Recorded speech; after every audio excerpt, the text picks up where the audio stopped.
வணக்கம் ஃப்ரெண்ட்ஸ், என் பேர் குணா. நீங்கள் பார்த்துக்கிட்டு இருக்க வீடியோ கார்விங் ப்ரோ சேனல். நம்ம சேனலை சப்ஸ்கிரைப் பண்ணணும்னா சப்ஸ்கிரைப் பண்ணிக்கோங்க ஃப்ரெண்ட்ஸ். பக்கத்தில் இருக்க பெல் பட்டனை கிளிக் பண்ணிக்கோங்க. அப்போ தான் நான் போடுற வீடியோ நோட்டிஃபிகேஷனில் வந்து சேர்ந்துடும். வாங்க ஃப்ரெண்ட்ஸ், வீடியோக்குள்ளே போகலாம். ஃப்ரெண்ட்ஸ், இது கட்டில் டிசைன். ஸ்கிப் பண்ணாமல் பாருங்கள், ஃபுல் வீடியோ இதில் இருக்குது. இதில் 2 பலகா இருக்குது பாருங்க ஃப்ரெண்ட்ஸ். இன்னொரு பலகா இருக்குது, அது ஊஞ்சலுக்கு மேலே வர்றது. அது சும்மா கீர்த்திரி மாதிரி போட்டிருப்பேன், அது வேலை கம்மி தான். இந்த பலகாய்க்கு அடுத்து அது வரும். வெயிட் பண்ணி பாருங்க ஃப்ரெண்ட்ஸ்.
ஃப்ரெண்ட்ஸ், இதுதான் ஊஞ்சல் சாய்மான பலகா.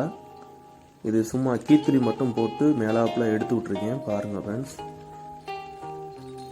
ஏதாச்சும் டவுட் இருந்தால் கமெண்ட் செக்ஷனில் கமெண்ட் பண்ணுங்கள் ஃப்ரெண்ட்ஸ். அவ்வளோதான் ஃப்ரெண்ட்ஸ் இந்த வீடியோ.